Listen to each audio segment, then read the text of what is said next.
This is an awesome birth story episode about an unmedicated hospital birth.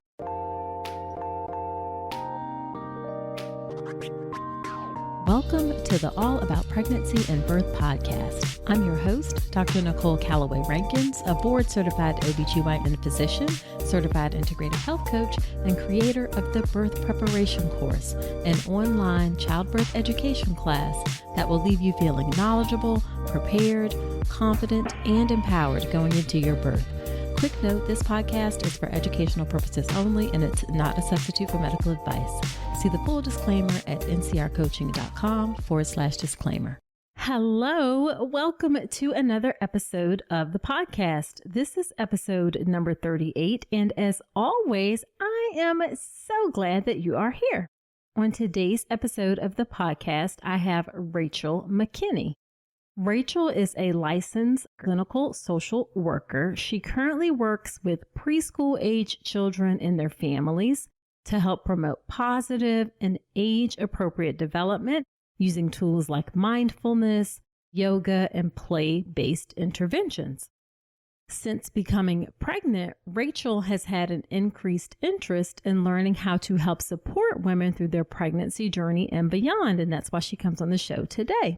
While she was pregnant, she herself used yoga and mindfulness strategies, as well as some other things that she'll discuss. She used those throughout her pregnancy, as well as during labor and delivery, in order to deliver her son unmedicated and with very little medical intervention in the hospital.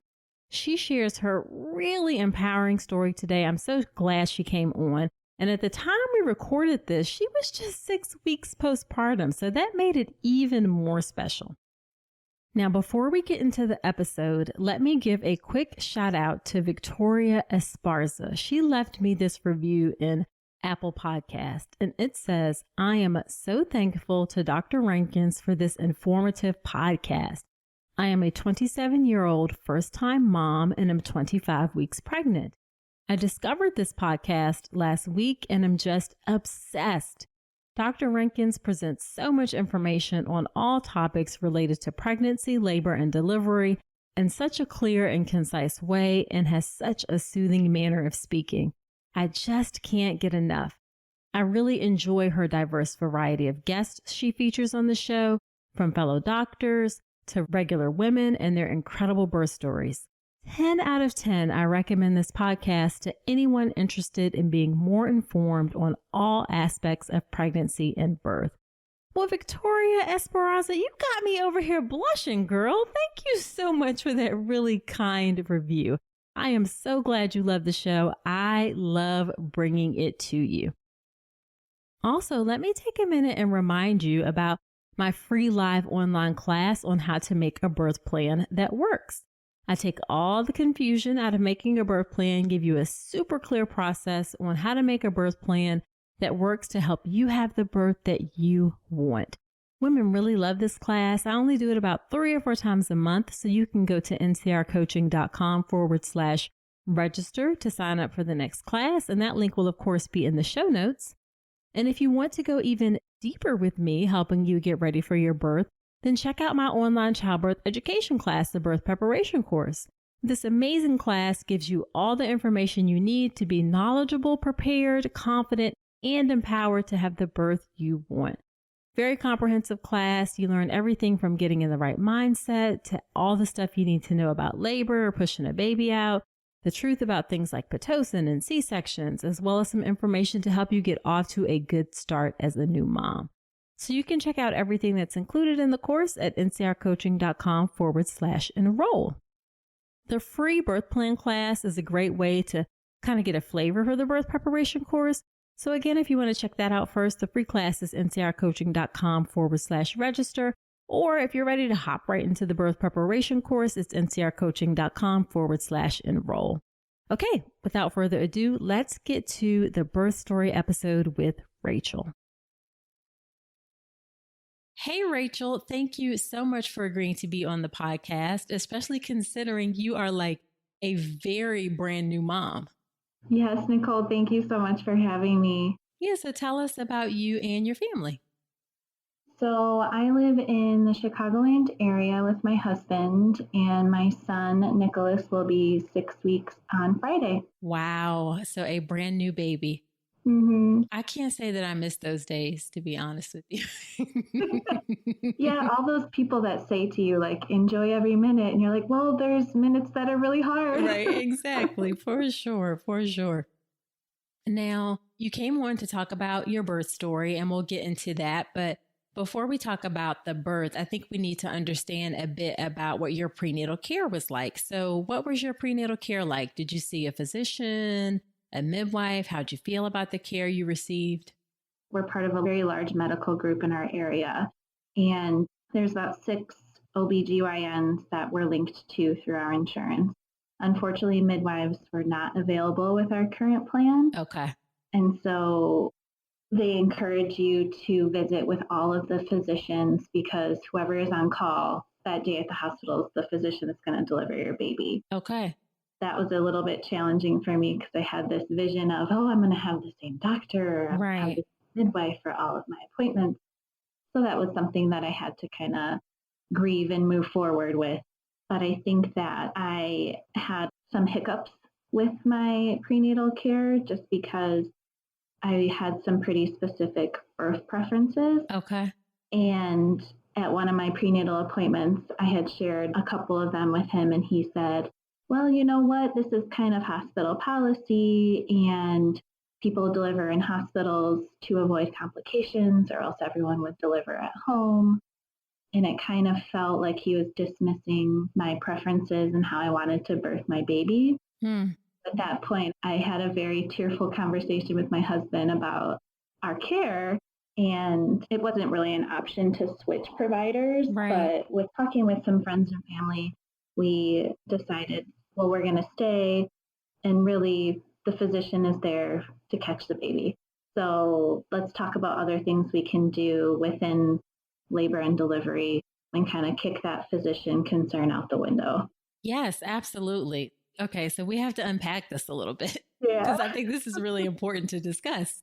So initially, were you thinking that you wanted to have a midwife for your care? Yes. I really liked their philosophy of care versus a more medical physician type setting. Sure. But it wasn't available to us through our insurance. And that is the reality, folks listening, that sometimes your insurance can be a barrier in terms of getting the things that you want. And it's not easy to pay for this stuff out of pocket. It's not cheap. So you do have to check with your insurance and work within those guidelines. That's one of the things that I recommend you check for sure, is a certain practice and a certain hospital covered by your insurance. Yeah. So then you made peace with that, and then you're having to meet these 6 different doctors. Did you just kind of rotate between them, or like one here, one there? How was that experience for you? Because I know a lot of practices use that approach. It was somewhat convenient because they had several different offices within our area. And so I was able to meet all of them. However, they added 5 new physicians to that group about 2 weeks before my due date. Oh my gosh. Okay. I had already scheduled my other appointments with the previous 5 or 6. Right. So that was another tearful conversation. Okay. But I kind of had to go through that same process. Like, okay, I'll meet them if they're there, and then everyone will be okay. Like, we will be okay. Gotcha. So you met the 6, I guess, and then was it just one of the 6 who gave you some pushback about your preferences? So it was one. And then after that appointment, I told myself, you know what? I have these preferences when I show up at the hospital. I'm going to talk, or my husband will talk to the nurses about our preferences. I kind of didn't really bring it up at any other prenatal appointment. Okay. So you only brought it up with that one person. And then from there, did you feel like you didn't want to face that disappointment again? Or you were just like, I'm just going to deal with this a different way? I think a little bit of both.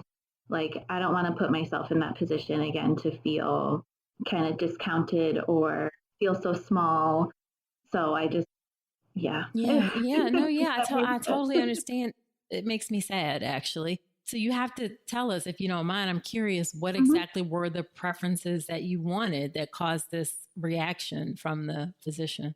Of course. So in wanting to have an unmedicated birth, I did not want to have IV fluids throughout my labor. Right.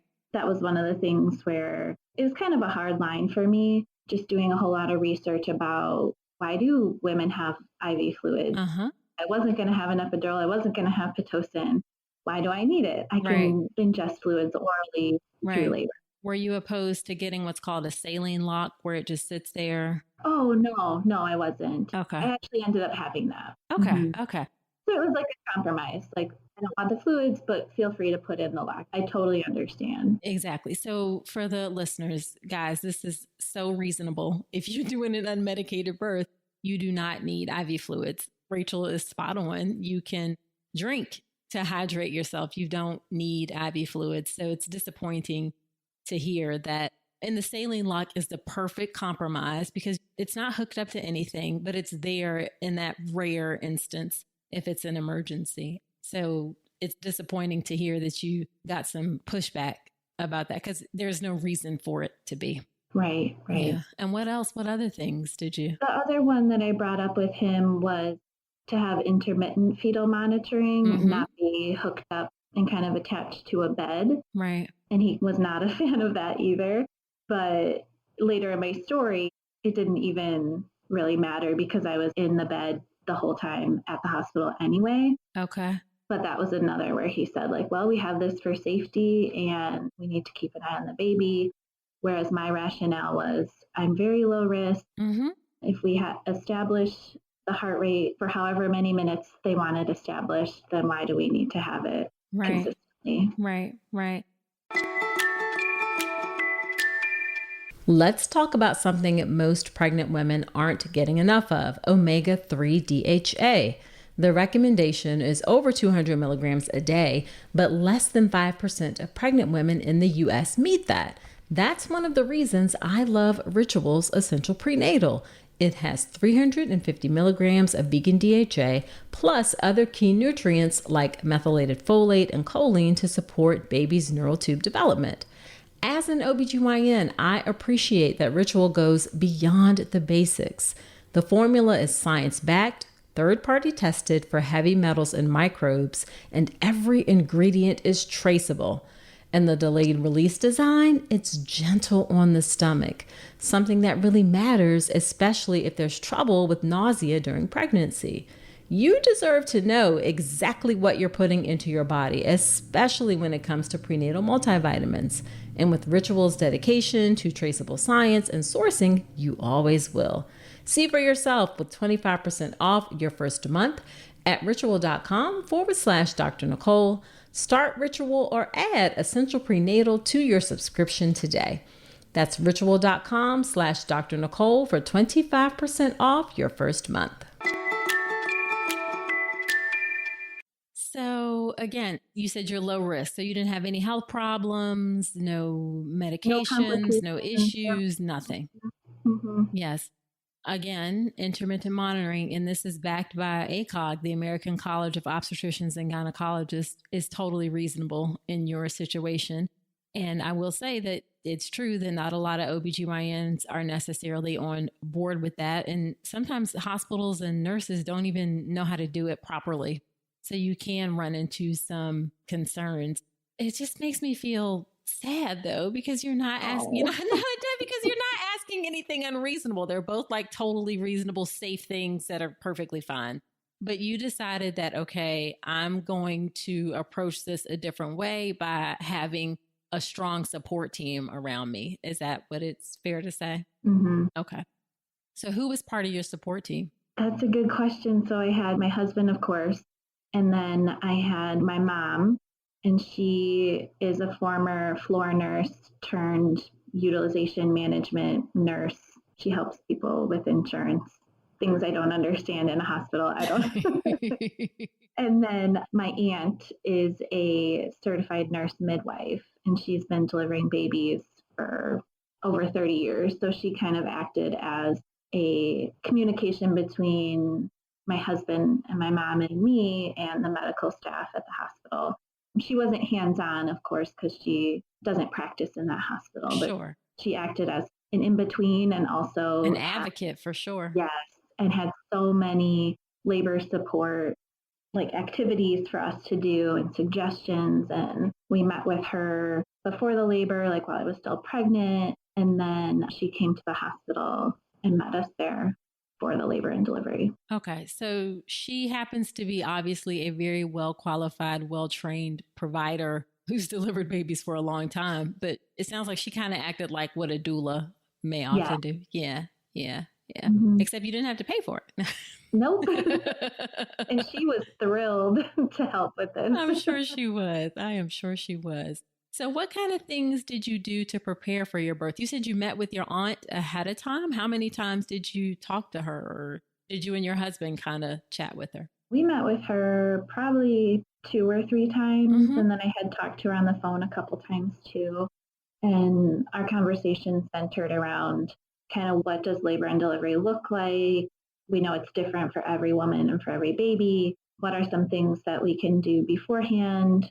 And she asked very poignant questions of how can I support you and Chris, your husband, during that time? Like, what do you want from me? So we had a lot of conversations about like expectations, which was really helpful. Right. So she knows what to expect. We know what to expect. And then she has this very calm, kind of meditative presence. And that was something that I very much appreciate about her. And then this wealth of knowledge and all this experience from delivering so many babies for such a long time. Yeah, for sure. So what other things? Did you read any books or take any classes? Oh boy, yes, I read books. Uh-oh, tell us all about it. And I took classes. So I took a hypnobirthing class with a very well-known and well-respected doula in our area. Okay. And so that was for Chris as well, my husband. And that was a 5-week course, 2 hours each time.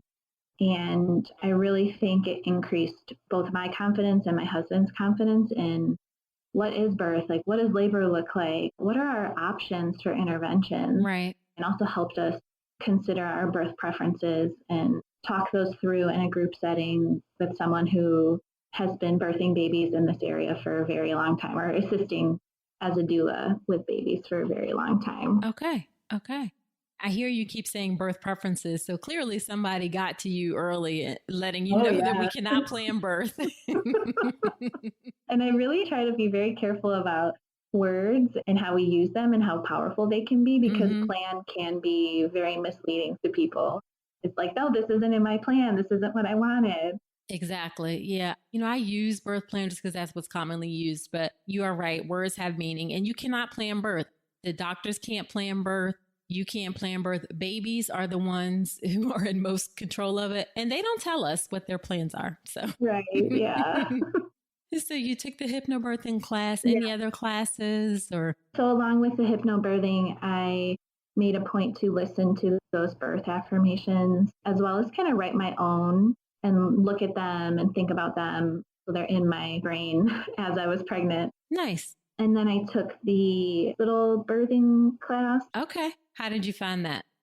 I found it to be very intervention based. So she did show a lot of videos of birth and talking about, we spent some time on comfort measures, but mostly it was, here's the interventions that you might expect or you might participate in. Gotcha. I had a very strong negative reaction when she passed around all of the instruments that might be used, like forceps or the little crochet hook to pop or to break water. Right. And and I'm like, I don't want anything to do with those items. Yeah. Okay. That's why I tell people there are some great hospital birthing classes, but sometimes hospital birthing classes are geared towards getting you in that hospital birth system of interventions.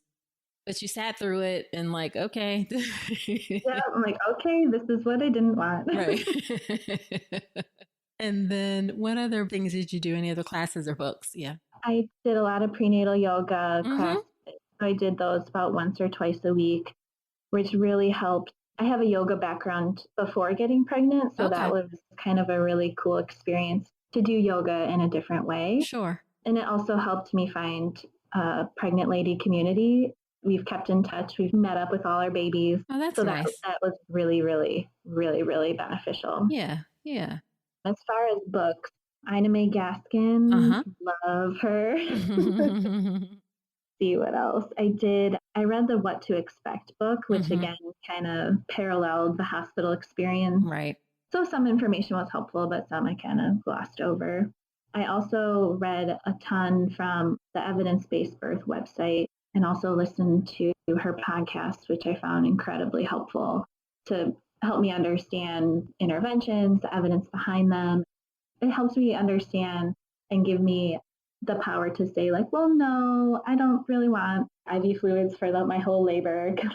Right. Just help me have the words to say if that were to come up. Exactly. Rebecca's website is great. I'm talking about Rebecca Decker, guys, and Evidence-Based Birth. It's a great website for really like non-biased information about pregnancy. She does really thorough research reviews. So great source of information. Yeah, she's wonderful. And she's actually been on the podcast, and I will link to her episode where she came on my podcast, and I'll link to that in the show notes so you guys can check that out. I was really grateful that she came on, and I've been on her podcast too. So that is so cool. Yeah.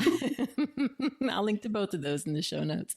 And unfortunately, Nicole, I didn't find your content until I was probably 2 weeks out from delivery, or else I would have listened to more of your stuff. Oh, that's okay. Thank you. I really appreciate it. You can tell your friends, though. How about that? I will. I will. All of that is still so interesting to me. So I found myself listening to more pregnancy and postpartum podcasts and things like that, too. Right. Yeah, for sure. For sure. Did you happen to read the book Birthing from Within? That's a book that I like. So my aunt brought probably 8 or 9 books over when she found out I was pregnant. We asked her to help with labor and delivery, and Birthing from Within was one of them. And I did read a fair amount of it, but I didn't finish it. But that is a good one that I appreciated. Yeah. Okay. Because it helps you, it really takes away the medical side and says birth is natural. Your body is meant to do this. Right. I appreciate that. Like the other side. Yeah. Yeah. So you were obviously very prepared going into this, which I love. It's really important to be prepared. You're not going to get it in your doctor's office.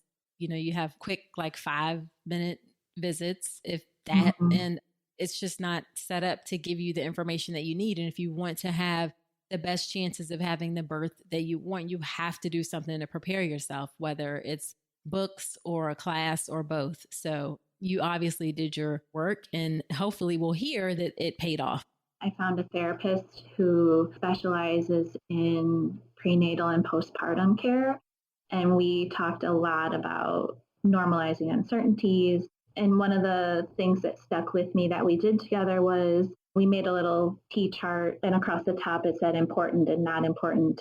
And along the side vertically it said control and not control. And we talked about all the different aspects of labor and delivery and whether or not I would rate that as something that is important and I can control versus any of the other boxes in the diagram, if that makes sense. No, totally. And I think it's great that you are bringing up that you worked with a therapist and how that mental health piece can be so important as well. Yeah, I'm a social worker. So like mental health, those are my people. Like I want it to be out there. It's all okay if you find somebody that helps you talk through things, especially making the transition from being a pregnant person to having a baby. It's a big transition. Yeah. You can't understand what it's like until you go through it.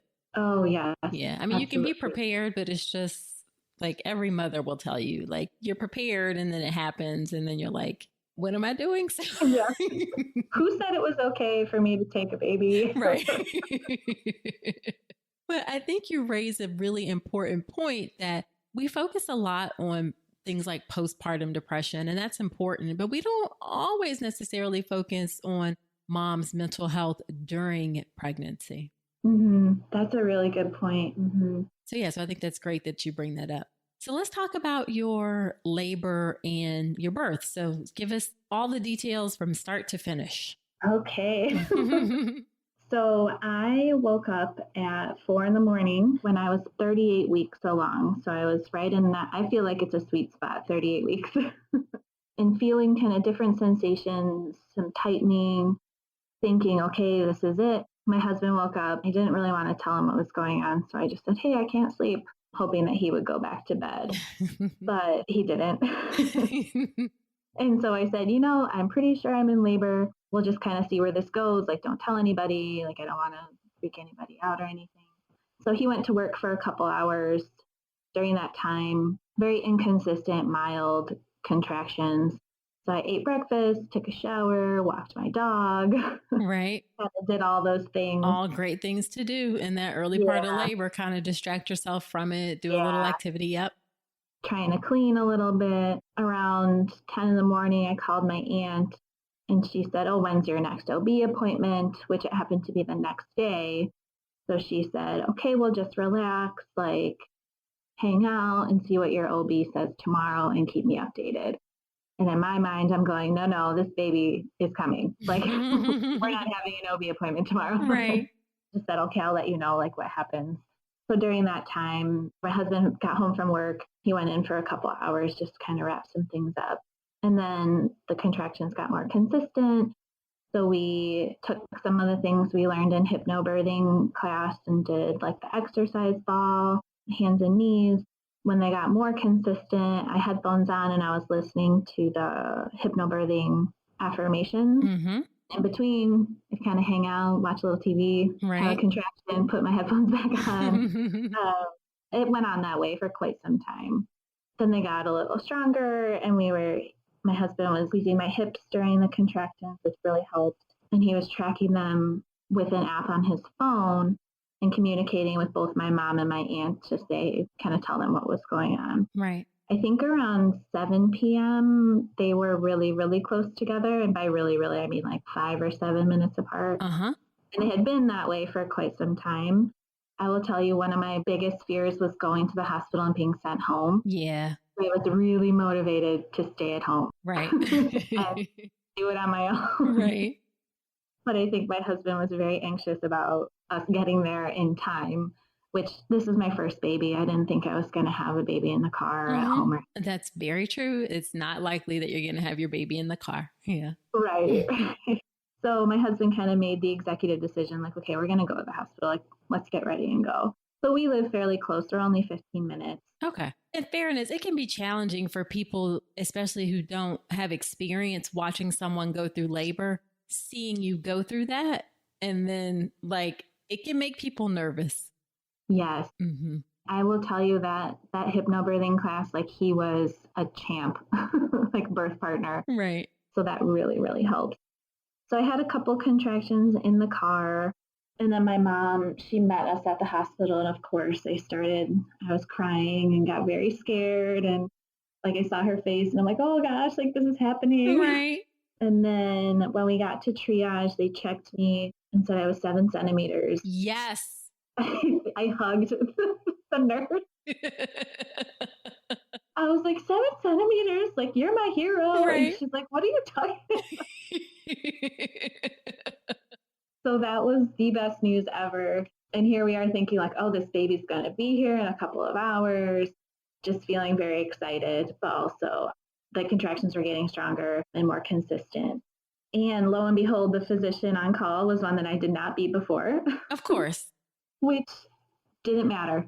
Like, honestly, when I was there, it did not matter. I said, okay, nice to meet you. And I didn't see him for probably another couple of hours. Okay. Did he make any effort to like understand your birth preferences? Or was he just like, hey, I'm Dr. Such and Such and I'm here? I remember him asking me, how long have your contractions been this close together? And I didn't have an answer because my sense of time was very much out of whack. Mm-hmm. So my husband kind of stepped in and said, oh, maybe like an hour and a half. I don't even know. And then that was kind of all I remember of our interaction together. Okay. But then the nurse said, oh, do you want the epidural? And I said, no, thank you. And she said, oh, okay. And that was it. But then when we went down to the labor room, the nurse assigned to me asked again about the epidural. And I said, no. And her response, I respect so much because she said, Rachael, I'm totally cool with that, but you just need to tell me. She's like, I'm not going to bring it up and I'm not going to ask you if you want anything. Mm-hmm. It's all on you. Like, yep. I want you to be the one to tell me. And I said, deal. That's like, how it should be. That's awesome. Yeah. So that was really, really nice. Okay. Did you have written birth preferences at all? I did, but we left him in the car. Of course. But my husband had them pretty much memorized, so he was able to kind of fly him off. And then I asked for no IV fluids, and I think the nurse was taken aback by that, and she said, well, let me go check with the doctor, and she did, and he was fine with it. But they did put the lock in, which was fine. So I think at this point, contractions are really close together. And the way that I was coping with them was I would feel it coming and breathe in. I made a humming noise on the way, like throughout the whole contraction. Okay. And then I was also counting backwards, like from the top. And my aunt would watch the contraction monitor and she would help me count backwards. Or she would say, it's fading out, it's almost done, which I found really, really helpful within the midst of it. Right, right. So do you feel like you took it contraction by contraction? Yes, I definitely did. My husband even asked me, like, what do you think of the contractions or something like that? And I said, you know what? They end. Like, they have an ending point. So that was really helpful for me. I made a huge point to keep my hands open and palms up and my jaw relaxed. And that was like one of my main focuses during those contractions, because I didn't want to tense up my jaw or my hands, because I wanted my whole body to relax, even though the sensations were nothing like I've ever felt before. Right. It's counterintuitive because, like any other time, pain is considered like there's something wrong. It's a problem. So in this case, it's a different type of pain. It's something, it's for a good reason. Like you said, each contraction comes to an end. So you just have to get through the next one and the next one. And at the very end is your baby. And that's something that my husband continued to tell me throughout the contractions, is we get to meet our baby soon, and this is not forever. And those are kind of the two that really stuck with us throughout those more intense contractions. Right. What did the hospital policy, how is that about the monitoring? How were you able to work that out? So they suggested that I stay in bed for laboring, because they said that my bag of waters was bulging, which at that point I said, I don't care. I want to stay in bed. Like, I did not want to be out of bed, if that makes sense. Interesting. Someone recently asked me this on Instagram about like moving versus not moving. And a lot of people recommend, move when you're doing an unmedicated birth. But there are some women who don't want to. You kind of get however you feel comfortable and you go with it. Most of my time at home laboring was spent moving, like rocking side to side or bouncing on the exercise ball. But once I got to the hospital, I think I was very far along in that active labor that I just didn't want to move. Okay. So she said, you know what, we probably shouldn't. And I said, fine. Okay. I definitely didn't have the continuous fetal monitoring, which I didn't even notice it at that point. Okay, well, good. Finding something to wear during pregnancy shouldn't feel frustrating. And with Armoire, it's actually fun. Armoire is a clothing rental membership that gives you access to high quality, beautiful pieces that fit your changing body and your style. You take a quick 5-minute style quiz, pick what you love, and fresh styles show up at your door in as little as 2 days. I recently tried Armoire, and y'all, I loved the dress they sent. It was flowy, flattering, and it had pockets. I felt so good wearing it. You know that feeling when something just fits right? That's what Armoire delivers. And for you, Armoire is the answer to feeling cute and confident in maternity clothes without spending a fortune. No more clutter, no more wasting money on clothes that won't fit in a month. Just stylish, feel-good options on your terms. Right now, my listeners can give Armoire a try and get up to 50% off their first month. That's up to $125 off. Just visit armoire.style/Dr. Nicole. That's armoire.style, ARMOIRE.style/Dr. Nicole to get up to 50% off your first month and never worry about what to wear again. Try Armoire today. So then how long between from when you got there and when you delivered? So it took a while to get from 7 to 10. It probably took 4 or 5 hours, I want to say. Okay. And that's actually not bad for a first-time mom. That's good to know. We were wondering, like, well, is the baby in a bad position? Because he was on the right for a very long time. And so I didn't get out of bed till labor, but the hospital had the peanut ball. I laid on my side and kind of did a lot of contractions on my side with the peanut ball to open up my hip. Yep. And then my support people did hip pressure, which felt amazing. And they also put cold washcloths on my head and my feet and kind of rubbed my arms and legs to kind of give that sensory input. Right. But once I got to 10, the nurse said, okay, we can start pushing. I will tell you, pushing felt so much better than sitting in contractions, just kind of waiting for them to stop. Right. So we pushed for probably, I think, maybe an hour and a half. Again, not bad. What kind of amazes me is, so I was pushing through the contractions, obviously, like waiting for them to peak and then pushing. There were some that weren't as strong, so I didn't push through them. And the nurse, she said, she doesn't have Pitocin. Like, she doesn't need to push through all the contractions, like saying that to my husband because he wanted me to push through all of them. So it was really interesting to hear that, like, that some contractions aren't as strong as other ones. Yeah. So I kind of, like, not being medicated, I was able to, oh, okay, I don't want to push now. I do want to push. Gotcha. Yeah, for sure. And do you feel like your nurse was supportive and helpful? She was wonderful. She was absolutely wonderful, very supportive. At one point during the pushing phase, she said, Rachel, get angry. And I said, I don't want to be angry. She was like, okay. We do that. We try like whatever we can think of that's going to help people to push. There's nothing like a great L&D nurse. And a great L&D nurse can make up for a bad doctor, you know, because they're the ones that are with you at the bedside for most of it. When you have a great L&D nurse, it makes a huge difference.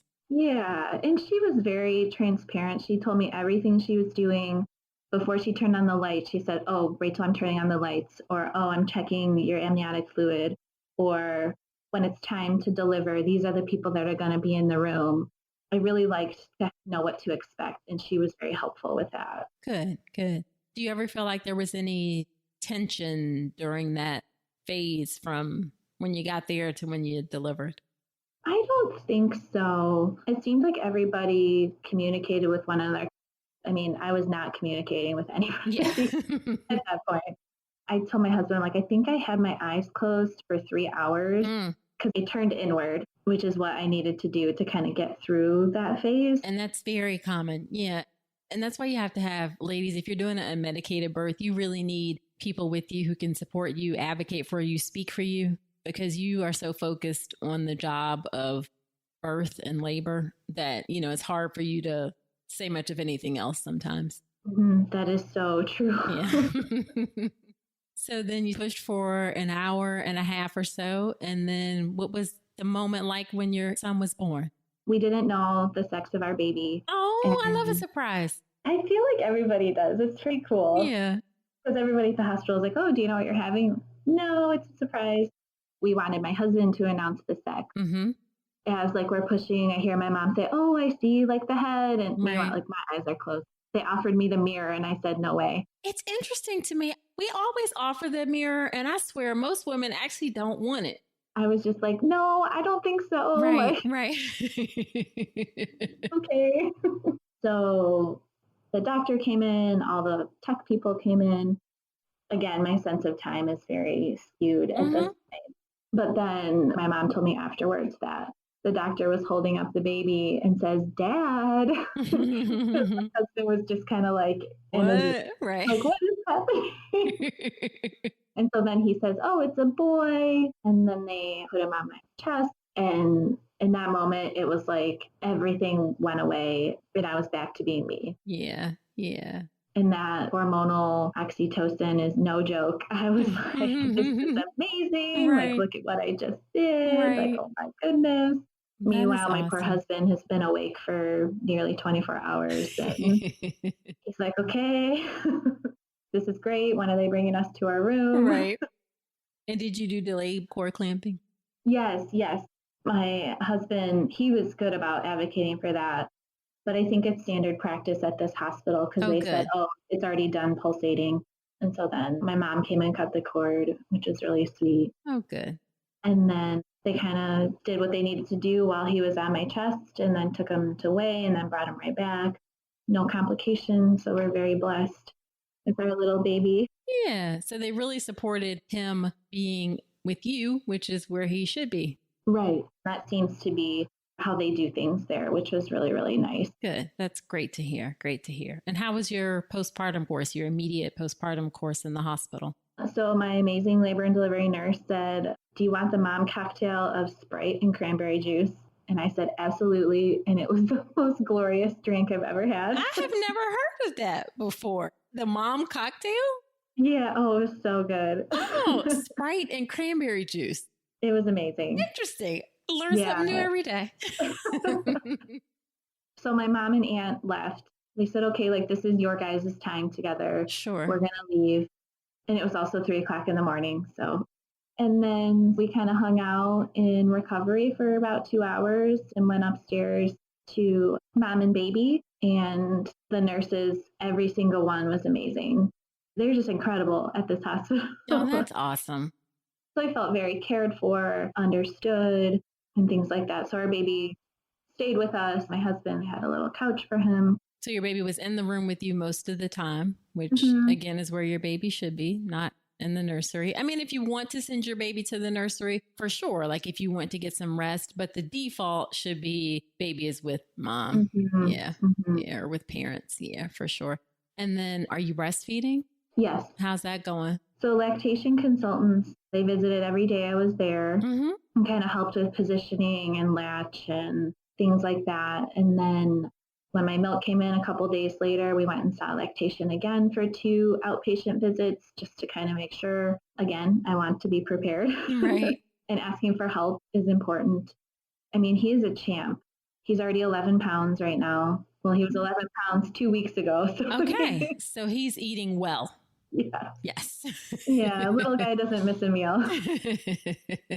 I always call breastfeeding a labor of love because, you know, it takes time and it takes energy. And then like, you may not be at that point yet, but when you go out of the house, you're like, when am I going to pump? When am I going to feed? When can I schedule things? I breastfed in public for the first time last week. And I was like, this is a feat for me. Like, how was that for you?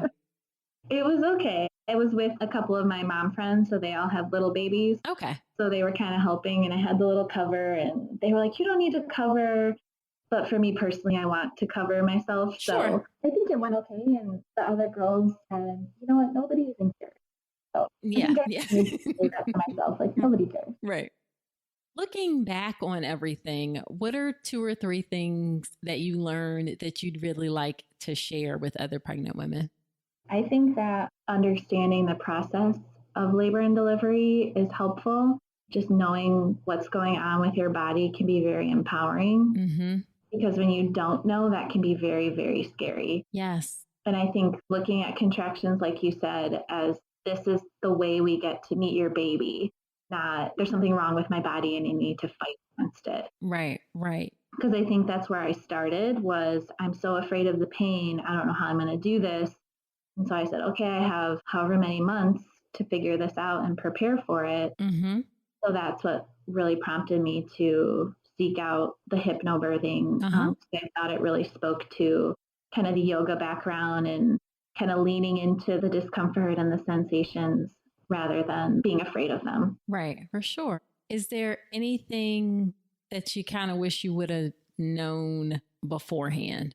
I don't know if that's kind of a similar question or... I don't think so. I think that I kind of rolled with it. Yeah. And there were things that I thought I would care about going into it that I didn't in the moment. Like going into it, I said, I'm not wearing a hospital gown. Like, I don't want to wear that while I labor and deliver my baby. Right. I got there and they're like, okay, put this on. I said, sure, let's do it. Right. Here's what I'm wearing. Like, I do not care.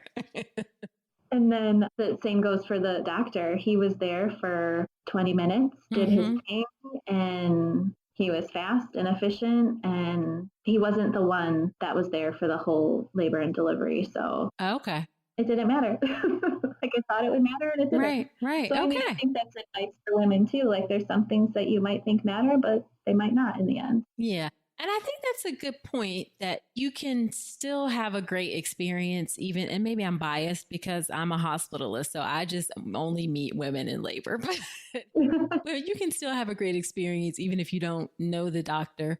They may not be like an integral part of the whole thing. And like you said, it just may not end up being as important as you thought it was going to be. And I think if we had maybe some complications, his role would be larger, but Sure. He was a very calm, gentle man, and I appreciated that about him. Yeah. Because that's kind of how I like to live my life, is calm and gentle, and I like people around me to be calm and gentle. Right. And he came and checked on me a couple hours later and just kind of said, "Hey, how are you doing? Okay, congratulations." Okay. Overall, I think I had a very positive labor and delivery and birth experience. Good. That's good to hear. What were your favorite resources that you liked the best? I would say definitely the hypnobirthing. The course was incredible. This was an in-person course? Yes, it was an in-person course. Where we live, we're just very resource rich in this area. Right. So I think that if women are not in a resource rich area, there's online courses, you can get the book and kind of make your way through that. But I found that to be very helpful, as well as prenatal yoga too. I think that finding a community of women, you don't have to hang out with them, but just like to be in a space with other pregnant women while you're pregnant can make you feel a little bit less alone, like in your experience. Yeah, for sure. I didn't realize how much of community was a part of prenatal yoga until I had a prenatal yoga instructor on the podcast. That's one thing that she talked a lot about the community aspect of it. Yeah. And I had another guest when she shared her birth story talk about the community aspect of prenatal yoga and how that meant a lot to her as well. I listened to your podcast with the yoga instructor, and the whole time I was listening to it, I was like, yep, yes. Yeah, exactly. Because it is a huge part, because you take about 10 minutes at the beginning of class to talk about how far along you are, what you're having, any discomforts, and kind of just commiserate and talk about your experience, which can be very rewarding. For sure. Yeah, absolutely. So just to wrap up, what is your favorite piece of advice that you would like to give other women as they get ready for their birth? I would say be flexible. My husband and I kind of went into it as like, we have these preferences, but we're rational people. Right. If we get into it and I say, hey, I want an epidural, that's okay. You don't know until you're in it. So be flexible. And then also, like, there's no prize for birthing a certain way. So just be kind to yourself. Yes, absolutely. Give yourself some grace. Your body grew a human being, for goodness sakes. Yeah. And any way a baby is born is natural. Like, there's no right or wrong. All babies are blessings. So just kind of go into it with some knowledge and preparation. And if things don't go a certain way, then that's okay. I love it. Perfect advice. Yeah, absolutely. So where can women connect with you? Are you on any social media? So I'm on Instagram, and I have email too, as most people do. Yeah. So what's your Instagram handle? Oh, it's Raymack25. So RAYMCK25. Okay. And I will link to your Instagram in the show notes. I'm not going to give out your email address because I don't want people to Oh, yeah, true. or spam to suddenly start flooding your inbox. But certainly Instagram folks can connect with you. Well, thank you so much, Rachael, for coming onto the podcast. It was really great to hear your story. Thank you, Nicole. I really love what you're doing with your website and your support to women and your knowledge. It's incredible. It's what we need. Oh, thank you so much. I appreciate that. All right. Well, thanks so much, Rachael. You take care. Thank you, Nicole. Wasn't that a great interview? I so appreciate Rachael coming on to share her story. Now, after every episode where I have a guest on, I do something called Nicole's Notes. And here are my notes about today's episode. It's my top 3 or 4 takeaways from the interview. So the first thing that I want you to take from this episode is that what Rachael described as a model of care where you get whatever doctor who is on call, and there may be lots of doctors in a group practice, that is an increasingly common model of care, okay, where it's going to be a larger practice. You're not necessarily going to have the doctor who was taking care of you be there for your delivery. That can certainly be unsettling. And in Rachael's case, when she met one of the doctors, it was very unsettling. Now, the best way to deal with that is to prepare yourself with some good childbirth education. also have a good support team. And Rachael did both of those things. It's the not knowing part that can be scary. And as Rachael said, knowledge is power. And when you take the time to educate yourself, then you can overcome that fear. Of course, I'll mention a great option that I've created is the birth preparation course. I'm super proud of that. And women really enjoy it and find it helpful. So you can check that out at ncrcoaching.com/enroll. And then the other thing that Rachael did was have a good support team. Now, in her case, she had a midwife. You probably are not going to have a midwife who's in your family, but you can certainly have your partner there, a family member there, a doula there to help overcome some of that uncertainty of not knowing who may be there for your birth.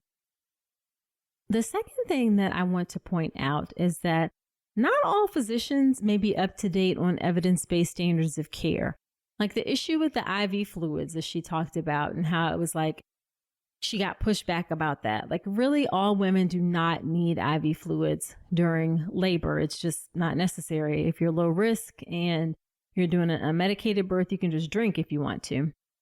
Similarly, a lack of knowledge about intermittent monitoring and who are appropriate candidates for that. Not all physicians are comfortable with that or understand the evidence or understand that it's even recommended by our specialty society as something that's completely appropriate in certain circumstances. So just be mindful that if you get some pushback about things, you may need to do a little bit of further investigation to find out up-to-date evidence-based standards. One good place is Evidence-Based Birth. That's a great website that has information on evidence-based care guidelines in obstetrics. So that's a great resource for you. I also focus very heavily on evidence-based guidelines in the birth preparation course. And then the last thing I want to say is that I love how Rachael talked about her mental health during her pregnancy. I know we put a lot of focus and emphasis on postpartum depression, which we should because it's really important. But the conversation also needs to include mental health during pregnancy. I think that's something that we don't talk about a lot. So I really appreciated how she took it upon herself to have a counselor to help her to be in the best shape or best mental health that she could be during her pregnancy. All right, so that's it for this episode. Be sure to subscribe to the podcast in Apple Podcast or wherever you listen to podcasts. And if you feel so inclined, I would love it if you leave an honest review in iTunes. I love giving shout outs on the podcast, and it also helps other women find the show. Don't forget about my free live online class on how to make a birth plan that works. The next class is coming up, I think in maybe a week or two. And you can go to ncrcoaching.com/register to sign up for the class. Spots are limited, so sign up and grab your spot today. Now, next week on the podcast, I have an ear, nose, and throat doctor coming on to talk about common ear, nose, and throat issues that can happen in pregnancy.